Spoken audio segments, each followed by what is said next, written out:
ici Armorique. Le lundi, c'est Rosie. Chaque lundi soir, votre rendez-vous pour tout savoir sur les Rouges et Noirs. Rennes, roi de Bretagne, grâce à sa victoire 3-1 samedi dans le derby face à Brest au Roazhon Park. Les Rouges et Noirs qui peuvent remercier le Père Noël Kenny Lala, grâce à qui ils vont passer les fêtes au chaud, assurés d'être dans le top 6 à l'issue de la première moitié de saison. On va revenir sur le derby, on vous donnera évidemment nos tops et nos flops. On va parler des attaquants rennais notamment également, ce sera dans les coups de cœur, la belle entente entre Meïté, Le Paul et Mbolo. Le lundi c'est Rosie, la 89e, c'est parti. Le lundi, c'est Rosie. Salut tout le monde, bienvenue dans le lundi, c'est Rosie, que vous nous écoutiez en podcast ou sur YouTube. Et justement, là je vous vois, je te vois, toi qui es en train de nous regarder, tu n'es pas abonné, il est temps de s'abonner, donc tu fais pause sur la vidéo. Merci, c'est gentil, merci voilà, de t'être abonné. On va pouvoir continuer, reprendre cette vidéo. Je dis ça parce qu'en vrai c'est assez important pour nous aussi, pour la continuité de cette chaîne YouTube, je le dis, voilà, au fur et à mesure des années. Plus le nombre d'abonnés sera élevé, mieux ce sera pour le lundi, c'est Rosie. Pour m'accompagner aujourd'hui, cette semaine, et pour parler de ce derby, la légende du Stade Rennais est là, Pierrick Quillard. On ne le dit peut-être pas assez, parce que si on peut encore supporter le Stade Rennais, Fabrice Pinel est là, je le vois. C'est aussi grâce à ce monsieur qui, en son temps, en acceptant d'être vendu à Bastia, a sauvé le Stade Rennais. Comment ça va, Pierrick ? Très bien, après une victoire, ça va toujours. Oui. Et puis d'ailleurs, Bastia qui va revenir dans la région, vous allez revoir pour la troisième fois de l'année. En Bretagne, ils vont commencer à connaître la Bretagne, mais bon, ils sont très mal en championnat. Alors ils se sont tout petit peu relancés, on va dire, mais ils sont quand même allés faire match nul du côté de Geoffroy Guichard. Ils n'avaient pas pris un point cette saison en Ligue 2, on verra ce que ça donne. 2-1 à 10 minutes de la fin, ils se font rattraper. Bon, je pense que... marge de points. Oh là là, ils sont quand même un petit peu loin. Puis c'est marrant parce que bon, on débute, mais on va un peu parler de Ligue 2. À vos côtés, le coach de Pierre-Yves David, le coach de l'Handball, ouais. Pierre-Yves David. Et là, salut Pierre-Yves. Bonsoir François, bonsoir à tous. Comment ça va Pierre-Yves ? Très bien, toujours. Pierre-Yves, vous êtes ancien Rennais, ancien Nancéen également. Je dis ça parce que en face, de l'autre côté de la table, Rennes et Nancy, ce sont deux clubs qui parlent à notre nouveau dans l'émission, Pierre Lessard. Salut Pierre. Salut François, salut tout le monde. Ça vous parle Pierre ? Oui, je vais le dire parce que vous êtes recruteur indépendant dans le monde du foot et vous travaillez notamment pour Nancy. Vous avez notamment participé récemment au recrutement de Jérémy Gélin. Oui, comme je suis le Stade Rennais depuis tout petit, je regarde toujours où sont les anciens Rennais et c'est vrai que Jérémy Gélin, c'est un joueur et un poste qui nous tenait à cœur parce qu'on avait besoin d'expérience pour jouer le maintien qui va être compliqué. Donc il a fait du bien, il a marqué ce week-end en plus. Et oui, vous travaillez donc pour l'AS Nancy-Lorraine, toujours Ligue 2, et vous êtes hors des places de relégation, là on est d'accord, on en est sorti justement grâce au but de Jérémy. Grâce à Jérémy Gélin, ouais. Voilà. Ouais. Ça démarre bien en tout cas pour Jérémy. Dure. Ça démarre bien pour Jérémy du côté de Nancy. Tiens, des nouvelles aussi de Ryan Bamba Alors il joue très souvent, là, les 2-3 derniers matchs, comme on avait besoin de changer quelque chose, il s'est retrouvé sur le banc, mais on en est satisfait et tout se passe bien pour lui et pour Geoffroy Lambet, pour absolument Martha Expérience qui a été formé aussi au Stade Rennais, donc un paquet de monde qui est fait tout. Il y a des connexions. Qui est blessé en ce moment, mais il y a des connexions. Il y a des connexions entre Nancy et Rennes. Il doit les connaître lui toutes ces connexions là, puisqu'il connaît tout. C'est Fabrice Pinel, le cofondateur de Rouge Mémoire, qui est avec nous. Salut Fabrice. Bonsoir à tous. Fabrice, c'est votre célèbre loi Pinel qu'on va pouvoir expérimenter une nouvelle fois lors des quiz. Dans le quiz. Okay. Vous avez une idée du thème du quiz aujourd'hui, Fabrice ? Non, mais je veux juste connaître la pénalité. Vous verrez ça tout à l'heure. Je vous expliquerai ça tout à l'heure. Parce que Pierre-Yves, soyez rassurés, le quiz, maintenant il y a des pénalités quand Fabrice joue. Donc vous aurez une chance. Vous aurez une chance. Vous aurez une chance cette semaine. Allez, tout de suite, le résumé du derby Rennes-Brest, c'était samedi au Roazhon Park. On vous passe les 4 buts dans les conditions du direct sur ici Armorique. Le ballon sur le côté droit pour Romain Del Castillo à l'entrée de la surface avec Doumbia. Doumbia pour Baldé la frappe et l'ouverture du score logique des Brestois. Catastrophique en termes de match des Rennais. Baldé complètement seul qui frappe pied gauche sous les bras de Brice Samba. Qu'est-ce qui s'est passé ? Comment personne ne peut intervenir sur Mama Baldé dans cette surface ? C'est dramatique ce que font les Rennais. 1-0 pour le Stade brestois. Le match peut être long à ce rythme-là. Attention, le ballon gagné par Kenny Lala. Oh là, qui a glissé. Altamari dans la surface face à Couder en retrait avec le Paul. Oh là là, miracle au Roazhon Park. Égalisation d'Esteban Le Paul sur une énorme erreur individuelle signée Kenny Lala. C'est Brest qui offre à Rennes l'égalisation parce que les Rennais n'avaient rien fait pour la mériter. C'est absolument miraculeux, le terme n'est pas galvaudé. Kenny Lala qui était en plus Pas pressé non plus très fort par Altamari qui rate un peu le ballon, glisse dans sa surface. Altamari qui récupère et qui sert Le Pulse sur un plateau en retrait. Le but d'Esteban Le Pulse, son 9e en Ligue 1. Ça faisait 4 matchs qu'il n'avait pas marqué. Esteban Le Pulse qui relance ce derby un partout entre Rennes et Brest après 25 minutes de jeu. Attention Lala qui s'est encore raté. Altamari seul face à Kouder. Altamari et le but incroyable. Merci Kenny Lala. Désolé pour lui, mais il vient d'offrir 2 buts au Stade Rennais. Kenny Lala qui s'est encore complètement troué. 1 minute à peine après son énorme erreur, il veut donner en retrait à Chardonnay, sa passe est trop courte. Altamari surgit devant Chardonnay. L'énergie d'Altamari, on en parle avant-match Gaël. Et c'est grâce à Moussa Altamari aussi que Rennes repasse devant. Incroyable scénario au Roison Park. 2-1 pour Rennes après 25 minutes de jeu. Oh bien joué, le 1-2 entre Meïté et Ludovic Blas, bien fait, le décalage pour Quentin Merlin, le centre de Merlin, vers Fofana, vers Meïté, oui Kader Meïté, magnifique, j'étais en train de dire que c'était pas terrible dans le jeu, côté rennais, mais Kader Meïté est là à la conclusion d'un superbe mouvement. Le lundi, c'est Rosie. Le débrief. Merci Kenny Lala. Voilà, je crois que c'est un petit peu comme ça qu'on peut résumer en tout cas le début de match parce qu'il a remis Rennes dans les clous. C'est un peu ça, non, messieurs? Pierre Quillard, avant cela, c'était compliqué pour les Rennais. Je crois qu'on a fait une entame de match la plus délicate depuis le début de saison. On est un quart d'heure, 20 minutes, on est à la rue complet. Et surtout parce qu'on a vu une bonne équipe de Brest qui est venue nous chercher très haut et qui a mis beaucoup de maîtrise dans son jeu dans les 20 derniers mètres. Et incroyable, le ballon nous brûlait le pied. Aussitôt qu'on avait le ballon, on le perdait tout de suite. Donc 1-0 mérité pour Brest. Et après, on a tout dit. Merci Lala. Deux merveilleux cadeaux de Lala et qui nous remettent tout de suite dans le match, quoi. Et qui, par contre, je le dis, félicitations pour le courage qu'il a eu quand même en après-match, Kenny Lala, d'aller assumer cette défaite. Il s'est exprimé à la fois au micro du diffuseur, mais il est revenu en plus en zone mixte. Il a aussi fait les journalistes en zone mixte, donc voilà, il avait à cœur de s'exprimer après ça. Pierre-Yves David, cette entame, c'est une des pires, c'est la pire de la saison, dirait Pierre Quillard. Moi, j'avais des collègues, des confrères, Vincent Simoneau, que vous connaissez bien de TVR, qui me disaient c'est la pire que j'ai vue de ma vie au Roison Park, quoi. Comment vous la jugez cette entame? Comme tout le monde, très mauvaise. Après, c'est de chercher les explications. Et bon, déjà, il y a l'adversaire. J'ai trouvé Brest très entreprenant, comme disait Pierrick, dans sa démarche défensive, venant chercher, harceler très haut les premières relances rennaises, sur lesquelles on a vacillé souvent, avec un manque de dynamisme dans les passes et dans la disponibilité. Donc on a eu un mal fou à se sortir de ce pressing-là.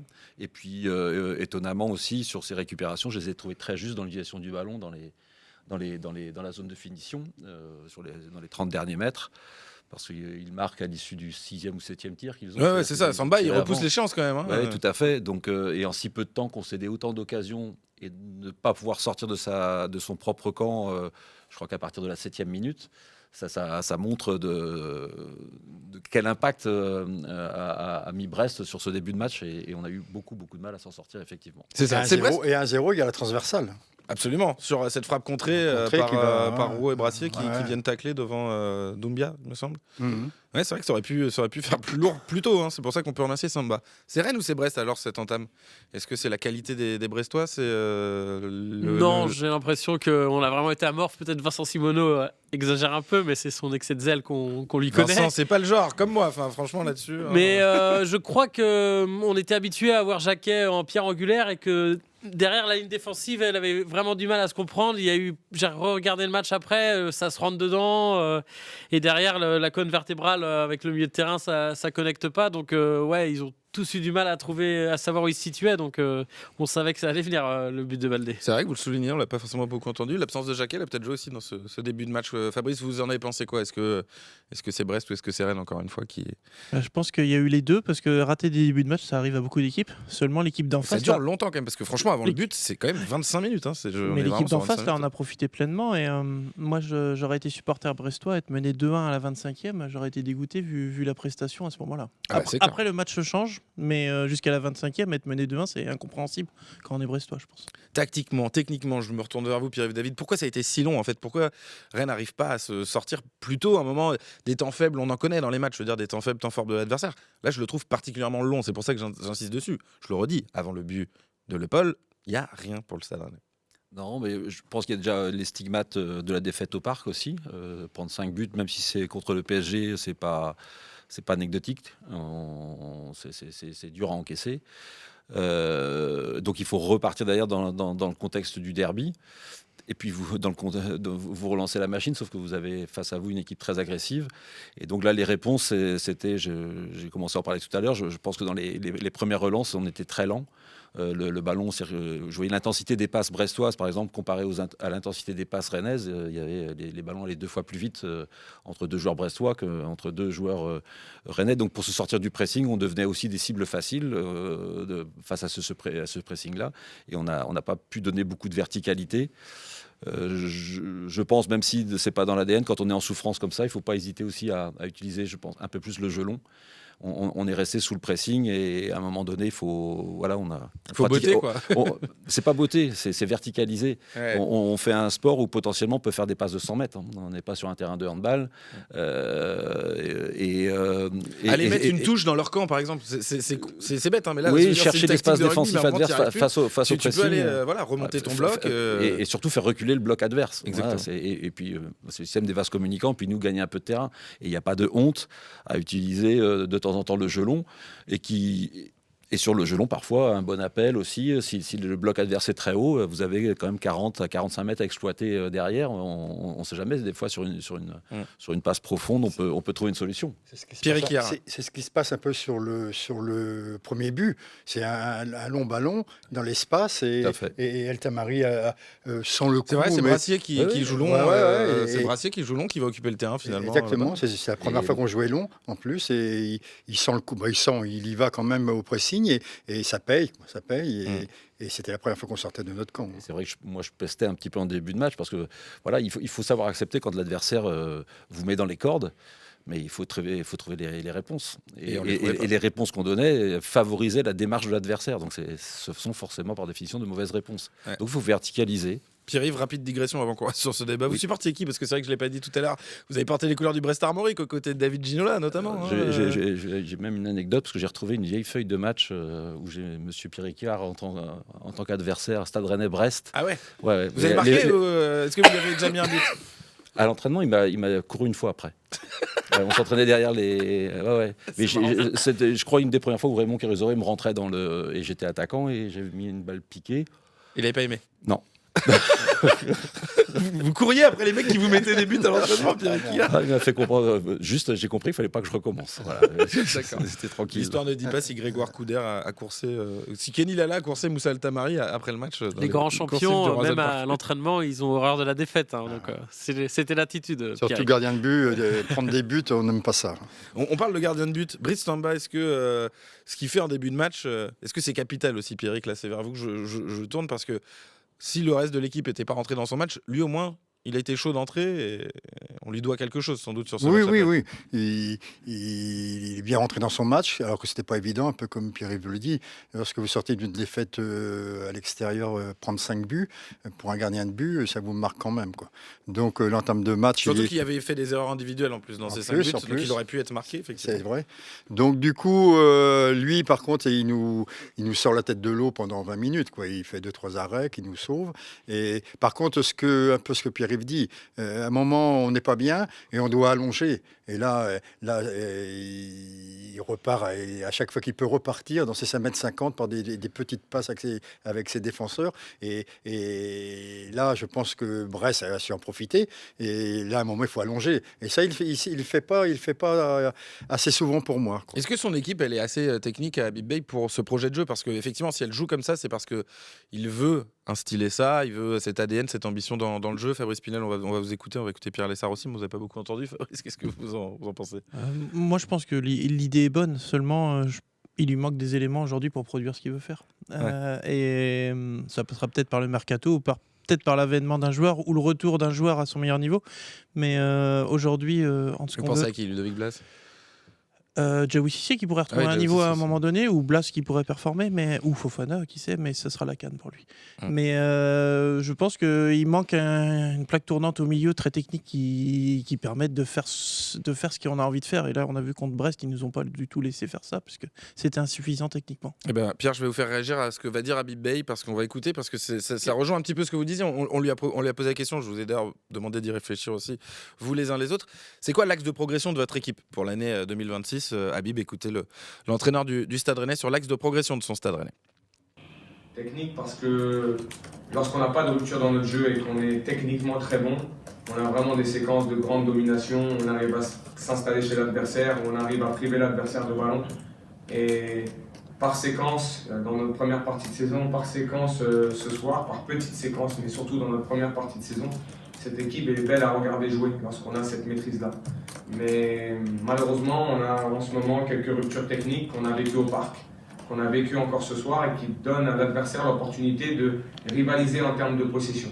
Je vous l'ai dit la dernière fois, on n'est pas une équipe pour subir et on n'est pas une équipe pour être en dessous en termes de possession. Quand je dis en dessous, c'est que si on est dans un rapport 50-50, on s'en sort. Dès qu'on commence à baisser dans une possession qui est de l'ordre de 35, 40, 45%, on est un petit peu plus en difficulté parce qu'on a des joueurs qui jouent au ballon plus que des joueurs qui courent partout. Donc il faut qu'on arrive, par exemple, pour un Jaoui, d'élever ce niveau technique pour qu'il puisse, dans ces matchs, être un petit peu plus rayonnant. Mais ce soir, on a tous eu un déficit technique.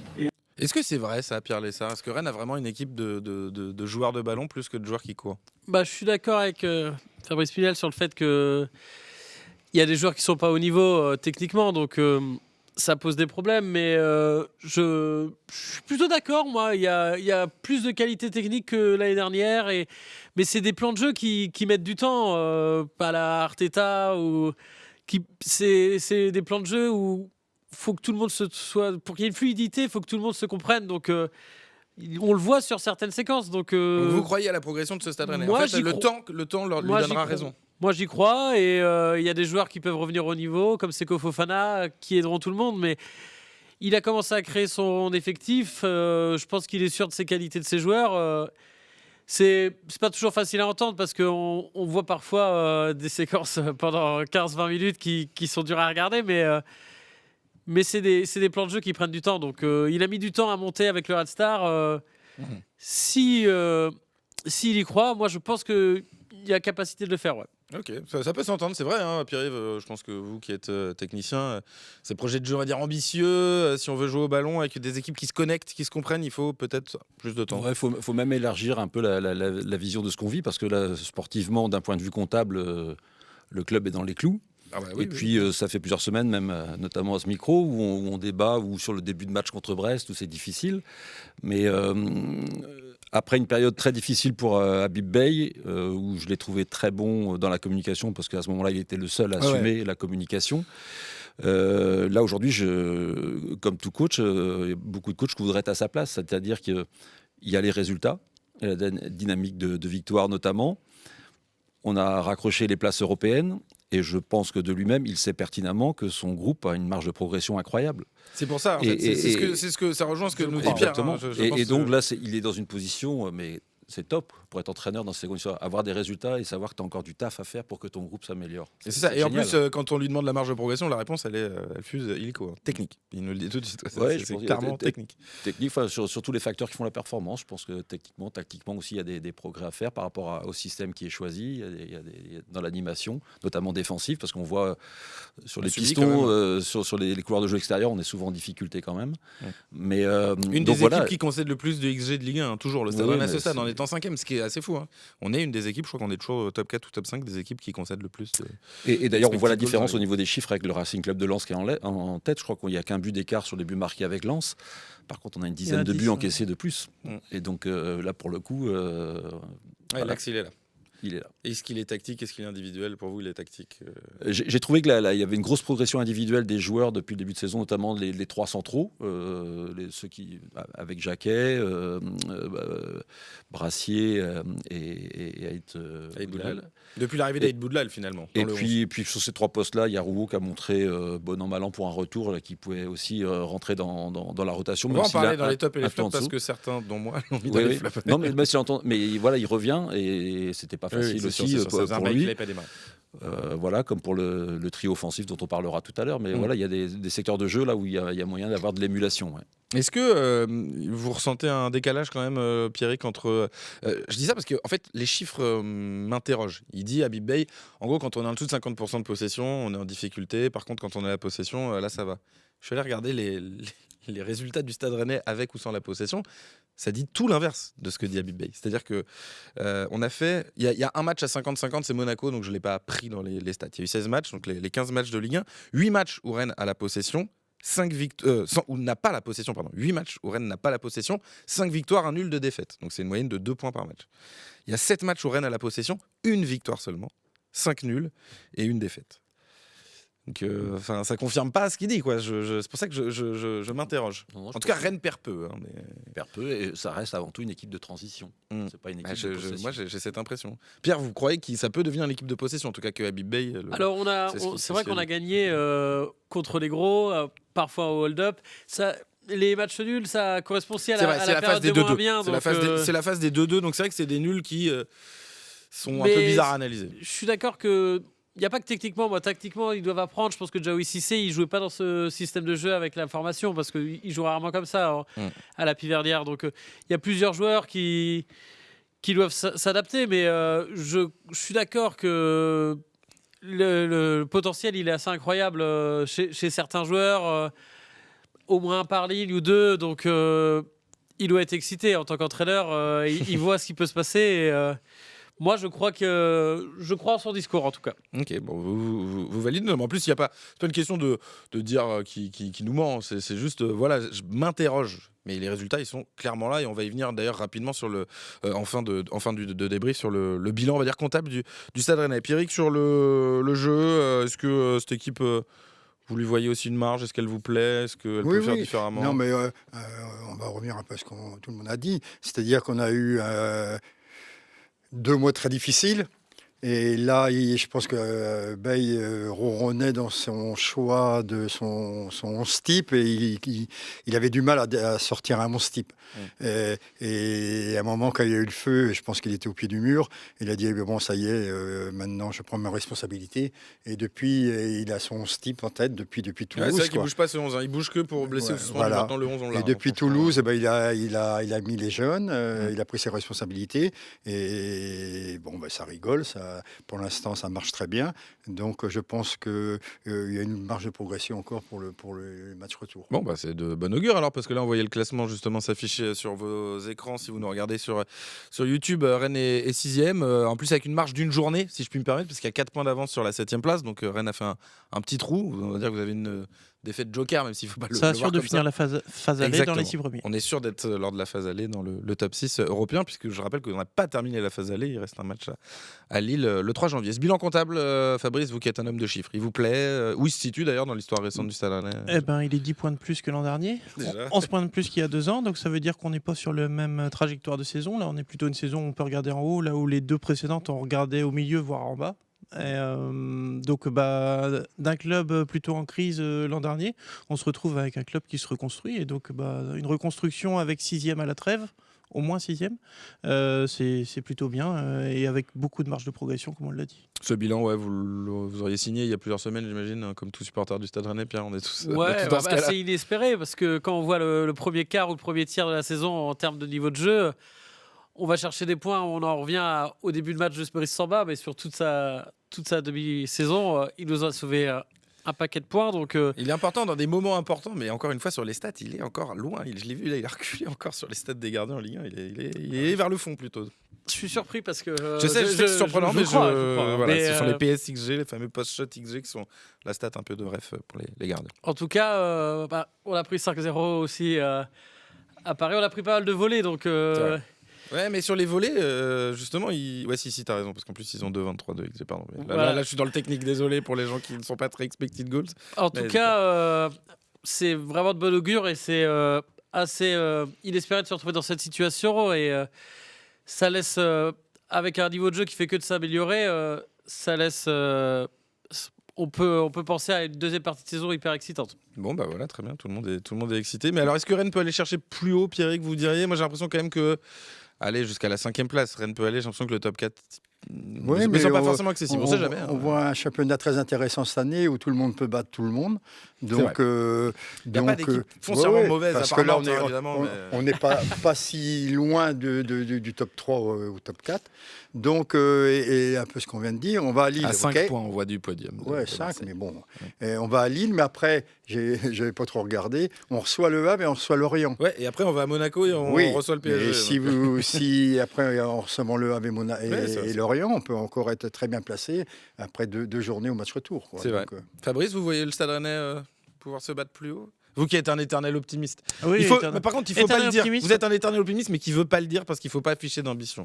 On peut afficher des ambitions, mais mesurer, pour moi, le top 4 sur un championnat, c'est pas pour nous. On y est si vraiment on fait une belle saison, mais sur le papier, on ne peut pas prétendre. C'est terrible de dire ça. Vous vous rendez compte, là, Clément Gavard serait là, je sais qu'il serait en train de faire une syncope. Je dis ça parce que pourquoi le RC Lens, par exemple, a déjà fait 2e de Ligue 1 avec un budget artificiel durant l'été. et là est en train d'être en tête de la Ligue 1, pourquoi le Stade Rennais ne pourrait pas le faire ? Ils l'ont pas prétendu durant l'été. On va pourrait pas le faire en pleine saison. On peut tout à fait le faire, mais je dis on peut pas y prétendre le dire, quoi. C'est ça que je veux dire. Mais en tout cas, 5, 6, 7, c'est les places qu'il nous faut cette année, parce qu'il faut savoir que la 4e, personne n'en veut. Cette 4e place, elle est maudite. Le barrage.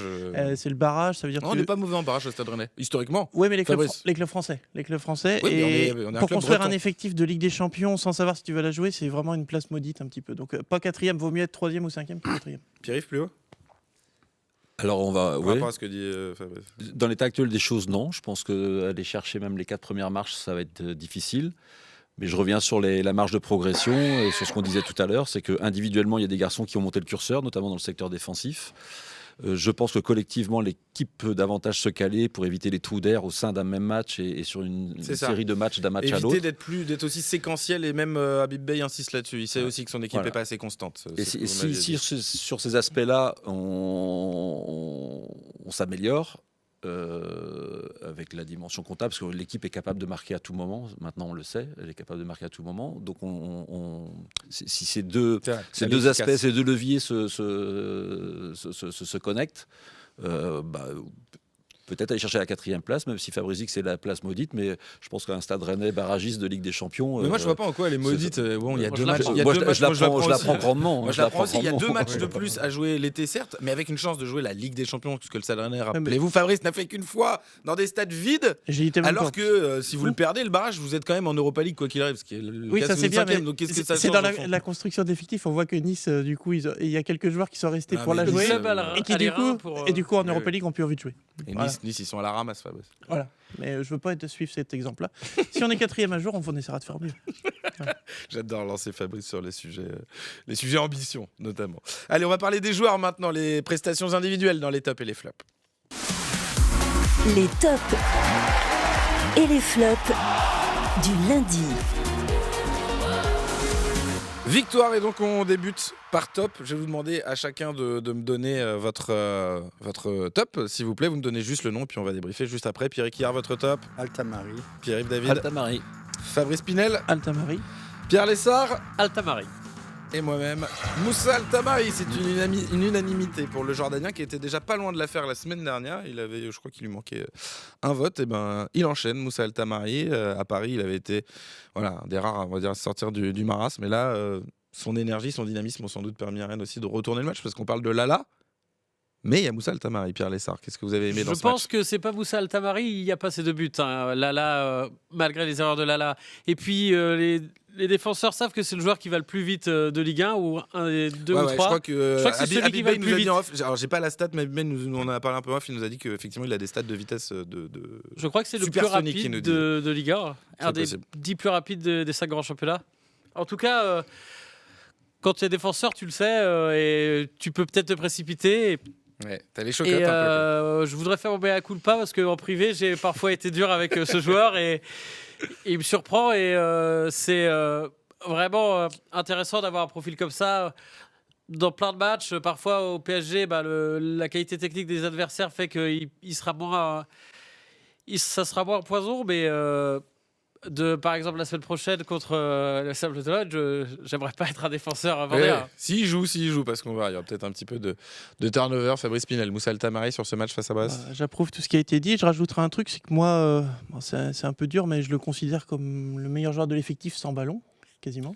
Parce qu'il est tout le temps en pressing, il est tout le temps. Défensivement, parfois, il y a des petits oublis dans son dos quand même, si on parle de sans ballon. Mais c'est un attaquant à la base, donc des oublis défensifs. Non, mais c'est vrai. C'est possible. Mais par contre, là, dans la finition des actions, il en a réussi 2. Et ça, il ne l'a jamais fait jusqu'ici. C'est-à-dire Et il je dirais réussit même la passe 3 décisive. parce que la frappe pied droit que Couder sort, elle est cadrée, pied droit. Voilà. C'est Donc sur l'aspect offensif, une passe décisive, un but, une grosse frappe, c'est autant que sur les 6 derniers mois quasiment. Ça passe en retrait, elle n'est pas facile à faire. Hein. Non. Non. À cette vitesse-là, il n'y a pas tant d'espace entre le gardien et les défenseurs. Exactement, parce que le Paul est quand même obligé de te tacler. Hein, la lucidité aussi, c'est un truc à prendre en compte quand même, parce que quand on court à cette vitesse et qu'on galope comme ça dans un match, c'est pas simple de toujours voir pas voir flou devant les cages, quoi. Pierrick, hier sur Moussa Altamari, sur ce match. Oui, j'aime bien ce joueur parce que il est généreux déjà. Il est généreux dans son jeu, par ses courses. Et comme on a dit, je pense que sur les 2 buts, sûrement quelques joueurs n'auraient pas été jusqu'au bout. Mais lui, je pense que il connaît sa vitesse. Donc il dit à un moment, je vais y aller. Et là, fait les 2 fautes. Quoi, parce qu'il est là, il sent qu'il est derrière. C'est vrai que... Dans le commentaire en direct, moi je dis il lui met pas une si grosse pression, j'ai pas encore vu le ralenti à ce moment-là, puis en fait je l'ai revu, c'est le seul, et d'ailleurs il est pas suivi, et ça c'est vrai que quand je vois l'action je me dis on était dans le dur à fond à ce moment-là, c'était un moment pour remonter le bloc et il y en a qu'un qui y va, c'est Moussa Altamari.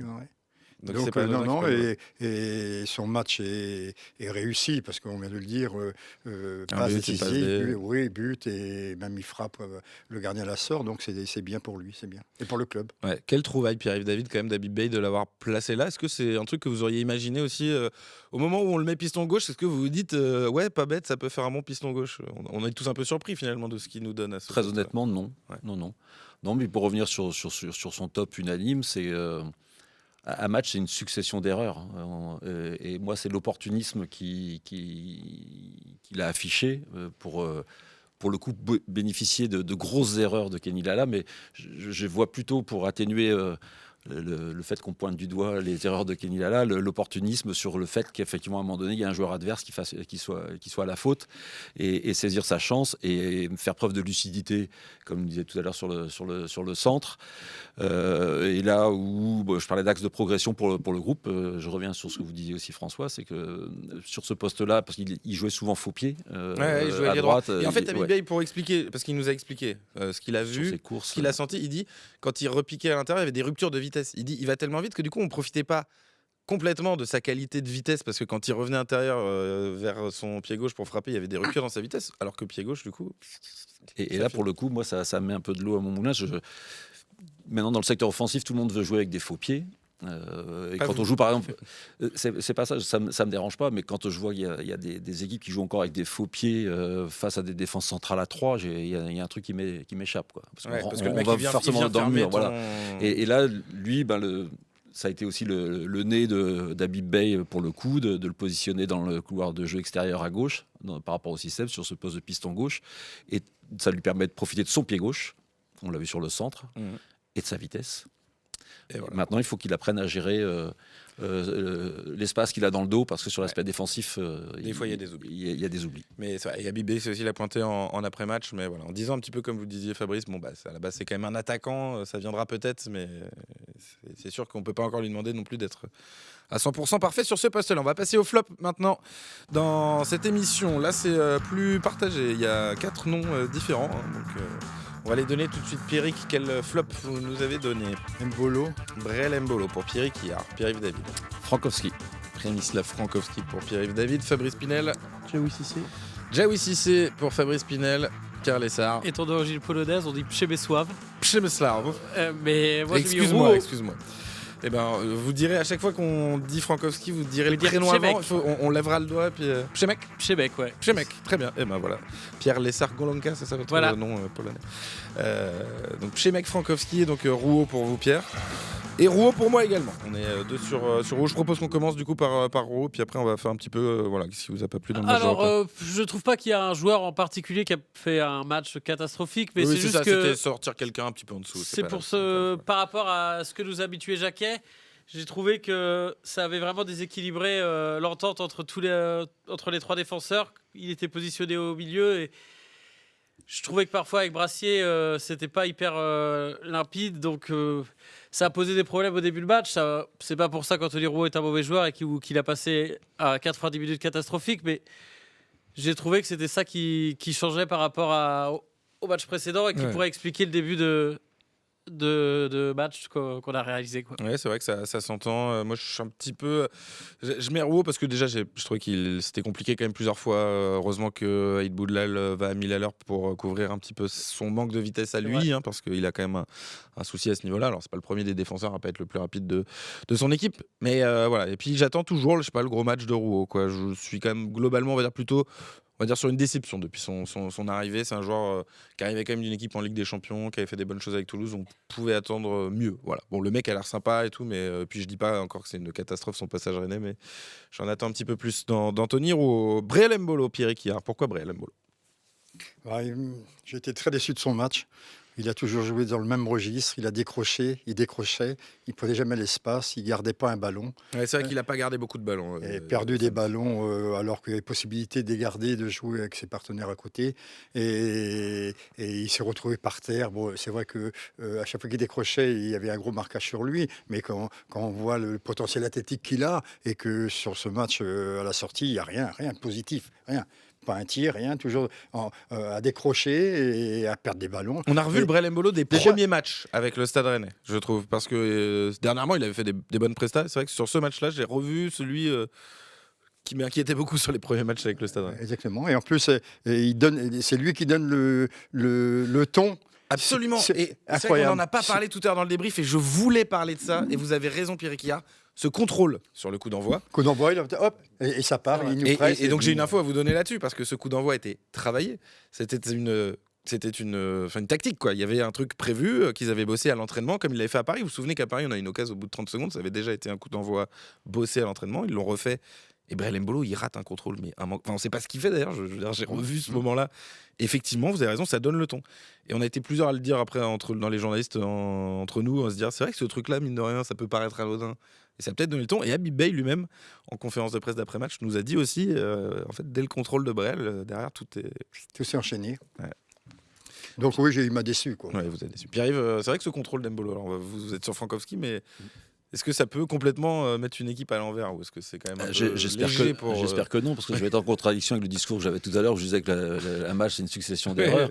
Et la vie du sportif, c'est de... Rien que dans l'entraînement, le nombre de contrôles qu'on rate, de passes qu'on rate. Donc le sportif de haut niveau, il doit traiter la notion d'échec. L'échec, c'est pas qu'un match perdu, c'est aussi les contrôles ratés, les passes ratées. Donc si un contrôle raté par un joueur en début de match sur un engagement, même s'il a été travaillé, perturbe à ce point-là l'ensemble de l'équipe, on peut avoir des motifs d'inquiétude. Chez Mec Frankowski, alors, pour vous? Je me suis amusé à faire le parallèle avec le top, puisque par rapport au système, on a deux joueurs pistons. Et puis là, on a pointé positivement la performance d'Altamari, notamment sur son opportunisme, sur son apport en termes de vitesse, ses projections vers l'avant, même s'il y a un petit déficit sur le travail défensif. Et puis le pendant à droite, je fais les mêmes constats. Un manque sur l'aspect défensif aussi, notamment sur les transitions rapides adverses, sur les prises de vitesse. Mboup a eu pas mal de situations sur son et son apport offensif n'est pas suffisant. Donc voilà, comme je disais, il n'y a pas trop de joueurs qui ont été décevants, mais je voulais faire cependant, par rapport à ce système spécifique où il y a deux pistons dans les couloirs de jeu extérieurs, et sur la performance d'Altamari et celle de Frankowski, on est sur quelque chose de diamétralement opposé. Et il se reblesse en plus, malheureusement, Frankowski. Alors est-ce que c'est de sa faute ou pas, on ne sait jamais trop, mais ça fait pas mal de pépins musculaires pour lui depuis le début de saison.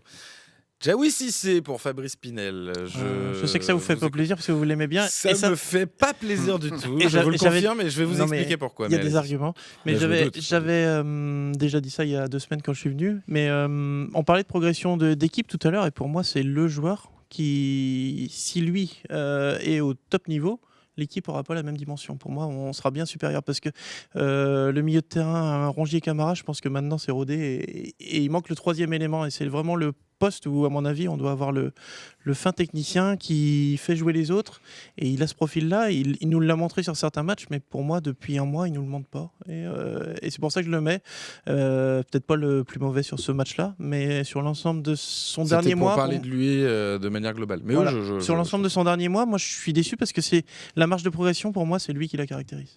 Sa marge de progression, a priori, de ce qu'on nous dit, je donnerai pas tous les éléments, mais elle est athlétique quand même. Et aussi dans son professionnalisme. Mais c'est pour ça qu'en fait je disais je suis pas content, mais vous allez voir, je vais aller un peu dans votre sens. Alors dans son professionnalisme, attention, il est professionnel. Quand on dit d'un joueur attention à son professionnalisme, les gens ils vont penser il va en boîte de nuit. Non, c'est pas le cas. Il vient, il est à l'heure à l'entraînement, mais il repart souvent le premier, par exemple. Il fait pas toujours les soins après les choses. Voilà. Donc il a encore des choses à aller chercher dans son exigence quotidienne pour devenir le joueur qu'on a en droit d'espérer qu'il devienne. Et qu'on a aperçu sur plusieurs matchs, sur beaucoup de matchs, mais moi je l'aperçois plus depuis quelques temps. Est-ce qu'il a vraiment cette marge qu'on a imaginée ? Moi je me pose la question, est-ce que finalement c'est pas ce joueur-là déjà aussi ? Est-ce qu'on n'a pas vu plus beau peut-être ? Oui, je suis le premier, je fais mon mea culpa. S'il le fait pas, il y en aura un autre qui le fera, qui essaiera de le faire à sa place. C'est ça le problème pour lui. Et on a vu, c'est que Fofana fait une bonne entrée, donc il y aura sans doute un peu de concurrence à ce poste-là. C'est vrai qu'on n'a pas parlé des entrants aussi dans le débrief, mais c'est aussi à souligner. Ils ont tous été bons. On aurait pu mettre un top les entrants aussi. Je pense que le troisième but, c'est le but des entrants. C'est le but des entrants. Blas, Meïté, Merlin, Fofana qui vient faire l'appel au premier poteau.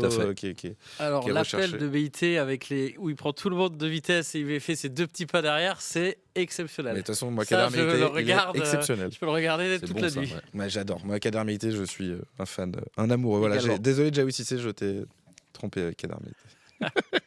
C'est mon nouveau chouchou, c'est ma pépite, c'est Kader Meïté, et j'en parlerai dans le coup de cœur avec ce petit trio qui s'entend bien. Le quiz tout de suite, c'est le moment de Fabrice Pinel. On va jouer dans le lundi, c'est Rosy. Le lundi, c'est Rosy, le quiz. Et on va essayer d'aller vite parce que il reste des choses à dire dans cette émission. Le quiz, la loi Pinel, je la rappelle, elle reste en l'état. Fabrice vient de se décomposer sur sa chaise. C'est toujours la même, Fabrice, elle ne changera pas. Je vous la présente, Pierre-Yves Pierrick, parce que vous n'étiez pas là la dernière fois. En fait, quand Fabrice est là maintenant, c'est quand il répond bien à une question, c'est 0,5 pour son équipe. Il ne marque qu'un demi-point. Ce qui reste gérable, mais bon, je pense qu'il y aura des parties où son équipe fera 2,5 et il aura les 5. Il a encore été bon en égo alors. Franchement, ça va. Non. Ah ouais, vous voulez aller plus bas? Ah oui. Le bâton de Bourbotte, le vrai, est dans les mains du Stade Rennais, qu'il a récupéré face à Brest, avec le bâton de Guillaume, cher à Fabrice Pinel, c'est l'équivalent pour les clubs bretons. Pour les derbys bretons. Pour les derbys bretons. Il est entre les mains des supporters cette semaine. J'ai 2 thèmes de quiz et je vais demander aux anciens joueurs de choisir, Pierrick et Pierre-Yves, entre les 2 thèmes de quiz. Je ne vais pas laisser non plus l'occasion à Fabrice Pinel de choisir. Il y a 2 thèmes, alors vous allez choisir. Le premier, c'est est-ce que vous voulez le thème sur les clubs, le Stade Rennais face à des clubs amateurs en Coupe de France. Club amateur, j'entends club en dessous de National, donc N2, N3, etc. En dessous de la 3e division. Ou le Stade Rennais spécial Gambardella. Qu'est-ce que Gambardella ou club amateur, allez-y, décidez-vous. Club amateur. Club amateur, c'est parti. Club amateur. Première question. Dans le lundi, c'est Rosy, je vous rappelle, pour prendre la main, vous donnez le nom de l'équipe. Supporter ou ancien joueur. Première question, avant les Sables, quel était le dernier club amateur rencontré par le SRFC? Amateur, je le rappelle, en dessous de la 3e division. Supporter. Le Puy? Non, c'est une mauvaise réponse, 1 point pour les anciens joueurs. Le point pour amateur, les anciens joueurs. Bordeaux, alors justement, Bordeaux, bien joué, Pierrick. En double. Vous l'avez en double? En double. Bah non, mauvaise réponse. C'était le Puy avant. Je ne dis rien, peut-être que... deuxième question, quel club amateur le Stade Rennais a-t-il rencontré lors de son parcours victorieux en Coupe de France en 2019? Il n'y en avait qu'un dans le parcours. Supporter. Alors c'est du côté de la Normandie. Oh là là! Faut juste retrouver le nom. Fabrice, 5, 4, c'est en Normandie. 3, 2, but d'Adrien Huneau. 0, la bonne réponse. Saint-Hilaire. Saint-Privé-Saint-Hilaire. Saint-Privé-Saint-Hilaire, mais c'est trop tard, Fabrice. Qu'est-ce qui vous arrive? Vous prenez la main et vous n'avez pas la réponse. C'est à côté d'Orléans. 2-0 pour les anciens joueurs. En plus, c'est pas Saint-Hilaire du Harcouët, vous confondez avec la Normandie. Saint-Privé-Saint-Hilaire. Mais je l'ai dit quand même. C'était joué d'ailleurs au stade de la Source à Orléans. 2-0 pour les anciens joueurs. C'est bien d'avoir donné le buteur. J'ai fait un décompte de 5 secondes.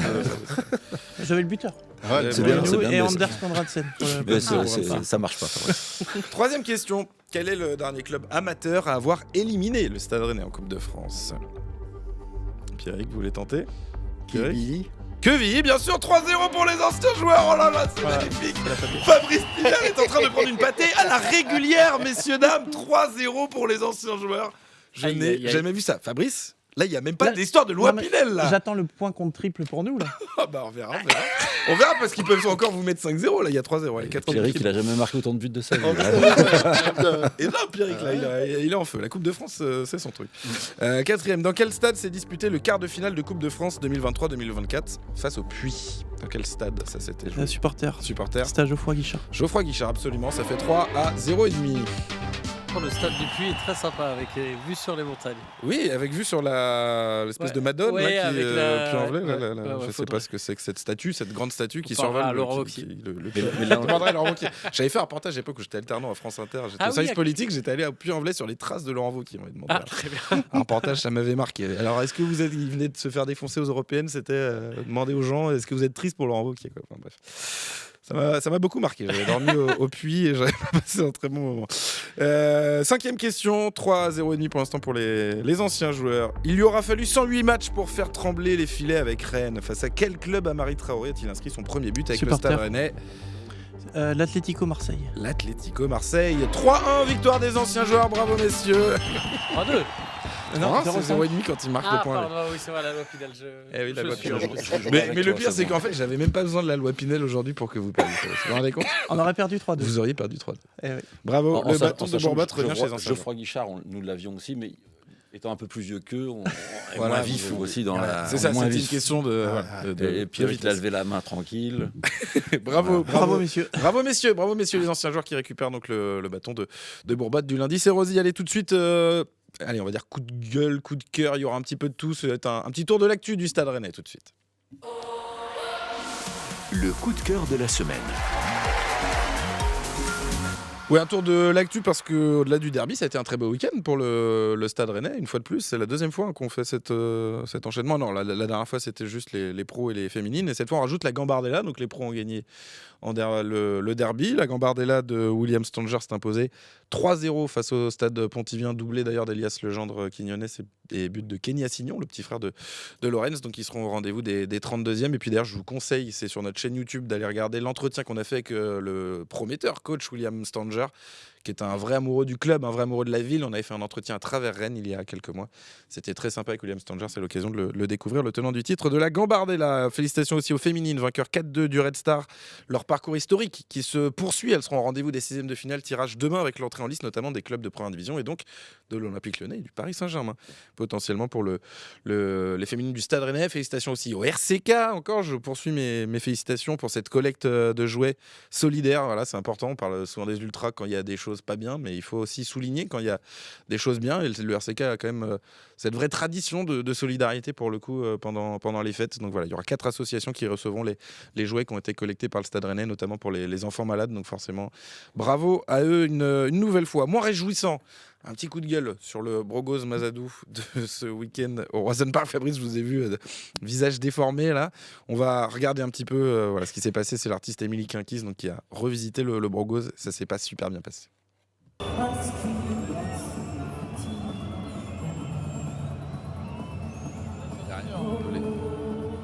Les sifflets avec ce Brogoz revisité à la façon un peu électro-techno. Elle s'est pris pour le coup une vraie bordée de sifflets, la pauvre, j'ai envie de dire, parce que pour le coup c'est une commande du club, c'est le club qui lui a demandé de faire ça. Voilà. Bon, c'était raté sur l'identité, le club fait des choses très bien, travaille là-dessus. Là je pense qu'on peut dire quand même que c'est une erreur. Moi, je pense qu'il faut tenter ce genre de choses. Moi, ce que je regarde, c'est surtout les sifflets, parce que la personne qui a fait n'y était pour rien. Ouais, mais peut-être que les sifflets, c'était pas forcément destiné à aller au club aussi. Parce que... Oui, peut-être. Mais il n'y avait pas d'adhésion et ça pouvait se matérialiser par pot d'applaudissements plutôt que par des sifflets. Oui, c'est vrai. C'était un peu dur, je trouve, mais il faut tenter des choses. Quelqu'un du club, ça a mis trop de temps à se lancer. En fait, il y avait trop d'instru au début, et en fait, elle s'est mise à chanter un petit peu trop tard, la dame. Et voilà, en fait, moi, c'est juste qu'un hymne, ça se revisite pas, surtout un hymne au stade. Le stade, il vient chanter un hymne. Vous n'allez pas à Murrayfield.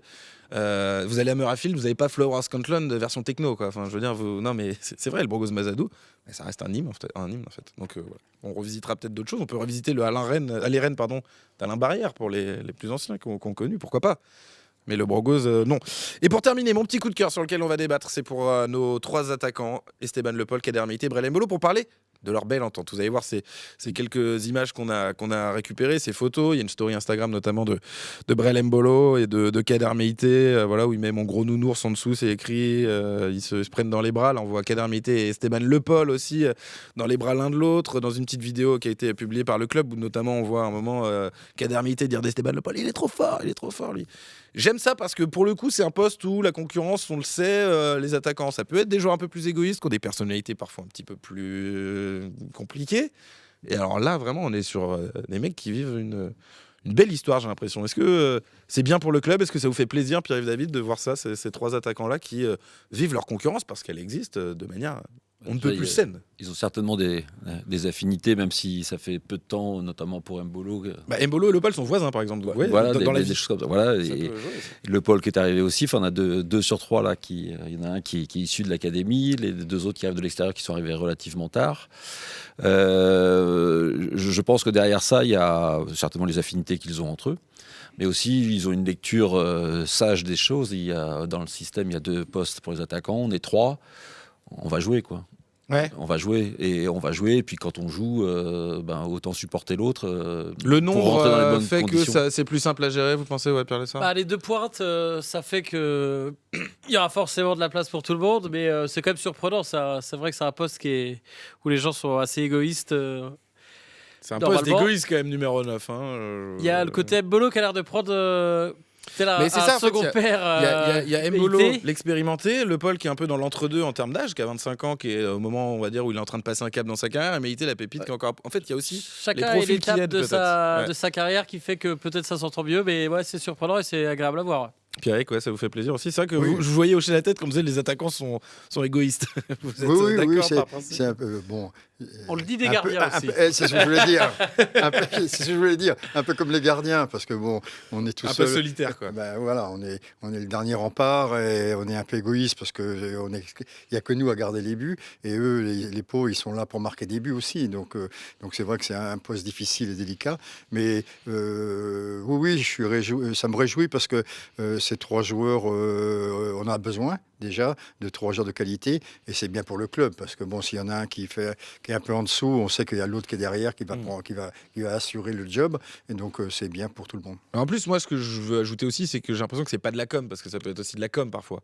Là, ils le mettent dans leur story Insta privée, enfin à eux, quoi. Ils sont pas obligés. Fabrice, vous sentez que c'est sincère aussi Oui, on sent que c'est sincère et surtout si on veut parler chiffres un petit peu, c'est que c'est efficace en plus parce que à eux 3, c'est 15 buts sur la demi-saison, 5 ou 6 passes décisives, je dirais 6 et ça veut dire qu'ils se tirent vers le haut tous les 3 et ça peut être que positif pour le club, mais le club a aussi fait ce qu'il faut l'été dernier pour laisser la liberté à Meïté de continuer d'éclore en recrutant pas trop à ce poste-là. Il y a quand même 2 neufs recrutés cet été. Oui, mais le système permet que si c'était un système à un seul neuf, c'était un de trop. Mais avec un système à 2 neufs, comme c'était dit tout à l'heure, tout le monde joue à chaque match. Un temps défini, mais tout le monde joue. Kader Meïté jouait une stat décisif en but ou passe décisive toutes les 84 minutes en Ligue 1. À son âge, quand même, est-ce qu'on mesure bien, Pierre-Yves, déjà ce dont ce garçon est capable? Ce sont des signaux ultra positifs. Et sur la relation des 3, moi, je ne le sais pas, mais ce que je ressens, j'ai l'impression que c'est Mbolo qui est instigateur de tout ça. Je l'ai vu bien, ça se sent. Moi, je l'ai vu sur les bancs de touche au début, à son arrivée, dans l'attitude, le comportement. Enfin, il a quelque chose de rayonnant de ce côté-là. Il dégage de l'empathie. Et moi, j'ajouterais quand même que Meïté, qui est le jeune et qui peut être plutôt en retrait, on va dire, dans cette relation, je le vois aussi souvent très acteur de cette relation. C'est lui aussi qui va partager des trucs. Je le vois. C'est lui qui montre Esteban Le Paul en disant il est trop fort. C'est lui. Vous vous rappelez quand Le Paul sort contre Strasbourg et que les gens chantent Le Paul, il se met à côté, on le voit, il fait Le Paul aussi. Il est acteur aussi de ça à son âge, c'est chouette. Bravo Kader Meïté, voilà, donc je voulais le souligner, et pas que lui, évidemment, les 3. Très bons attaquants du Stade Rennais, très rapidement, on va avoir 2 minutes pour en parler, on va parler des Sables en Coupe de France, ce sera ce week-end au Roazhon Park. Les enjeux du prochain match dans le lundi c'est Rosy. Les Sables qui viennent au Roazhon Park, le match a été inversé pour que le club amateur notamment puisse bénéficier d'une plus grosse recette. C'est sympa pour eux, puis de jouer aussi dans le beau stade qu'est le Roazhon Park, c'est toujours sympa pour les clubs amateurs. Est-ce que vous les connaissez un petit peu? Je vais me tourner, ils sont 10e de N3, pour donner quelques stats, ils restent sur 3 matchs sans défaite. Ils avaient failli sortir au tour précédent contre Plouvorne, qui est dans une division inférieure. Pierre-Yves, vous avez vu fuir un peu mon regard quand vous les connaissez, parce que c'est des divisions que vous avez quand même un petit peu connues, mais c'est pas cette zone géographique. Le regard fuyant, c'est parce que c'est le seul club où j'ai signé, où j'ai aménagé, où je n'ai jamais entraîné. Ah d'accord, je ne connaissais pas cette histoire. Le club était en CFA à l'époque et il a été rétrogradé pendant l'été par la DNCG, et donc je suis rentré chez moi sans avoir entraîné. Je préfère la côte armoricaine que la Vendée dans tous les cas. Mais c'est vrai. Mais vous voilà. êtes mieux à Dinard, enfin à Lamballe maintenant. Oui, non, mais à ce moment-là, j'étais très très content d'avoir signé au Sable d'Olonne. Ouais. Ok. Mais c'est pour ça que je. Pas trop le niveau aujourd'hui. Non, très honnêtement, c'est une équipe que je connais peu. Pierre, peut-être vous qui êtes recruteur, est-ce que vous en connaissez quelques-uns ? Je connais pas bien l'équipe, elle vient de monter de R1. Je connais un joueur en particulier, Mansour Samb, le numéro 9. Les recruteurs de l'Ouest et un peu de partout en France, on parle beaucoup de lui en N3. Il avait cartonné en R1, il est fait monter tout seul. Il gagne tout seul presque aussi à Plouvard. C'est un grand athlétique d'1m90, il a 22-23 ans, donc... Il est vraiment surprenant, on le verra plus haut, je pense, et ce sera lui qu'il faudra regarder. On a bien fait de vous inviter, parce que voilà, on a une belle info avant de regarder le match. C'est hyper sympathique aussi. Évidemment, aussi. Non, parce que jusque-là, j'étais pas très content.